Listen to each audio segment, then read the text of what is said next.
तो कल निर्भया के चारों कसूरवारों को फांसी दी जानी है। सभी के कानूनी मुतबादिल खत्म हो चुके हैं। आज सुप्रीम कोर्ट में कसूरवार पवन की अर्जी पर सुनवाई है। सवाल यह कि क्या आज की समाअत आखिरी साबित होगी, क्या कल फांसी होगी, ये बड़ा सवाल है। निर्भया के गुनाहगारों के हिसाब का वक्त आ गया। चारों गुनाहगारों की फांसी का काउंटडाउन शुरू। निर्भया गैंगरेप और मर्डर के चारों कसूरवारों की फांसी इस दफा तय लग रही है। सभी कानूनी ऑप्शन खत्म हो चुके हैं, अब बस इंतजार है फांसी का। कल सुबह 5:30 बजे इन चारों की फांसी का वक्त मुकर्रर है।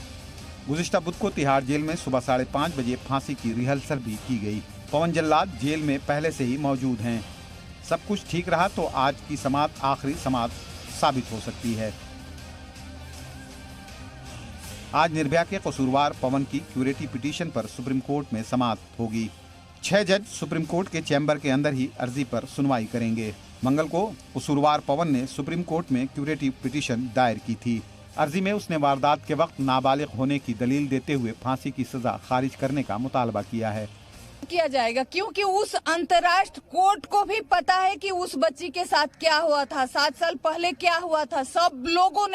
आज सब लोग उस फैसले का इंतजार कर रहे हैं, तो कहीं भी इनको अब रिलीफ नहीं मिलेगी और 20 मार्च को उनको फांसी होगी। पवन की क्यूरेटिव अर्जी खारिज होना तय है क्योंकि पवन के नाबालिग होने की दलील को सुप्रीम कोर्ट पहले ही खारिज कर चुका है।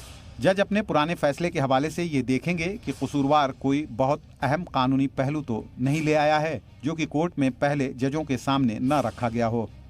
वहीं निर्भया के एक और कसूरवार मुकेश की अर्जी दिल्ली हाई कोर्ट ने खारिज कर दी है। मुकेश ने पटियाला हाउस कोर्ट के एक फैसले के खिलाफ दिल्ली हाई कोर्ट में अर्जी दायर की थी। गुज़िश्ता दिनों पटियाला हाउस कोर्ट ने मुकेश की उस अर्जी को खारिज कर दिया था जिसमें उसने दावा किया था कि वो 16 दिसंबर को वारदात के वक्त दिल्ली में नहीं, राजस्थान में था। इस बीच कसूरवारों के वकील एपी सिंह ने पटियाला हाउस कोर्ट में फांसी को टालने का मुतालबा किया।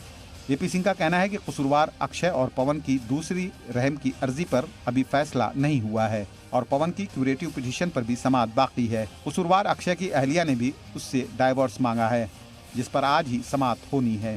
फांसी पर लटकाने के लिए जेल अथॉरिटी ने 10 और मुलाजिमीन को जेल नंबर 3 में फौरी तौर से शिफ्ट कर दिया है। 20 मार्च तक इनकी ड्यूटी इसी जेल में रहेगी। जेल नंबर 3 में ही चारों को फांसी दी जाएगी। ब्यूरो रिपोर्ट, जी मीडिया।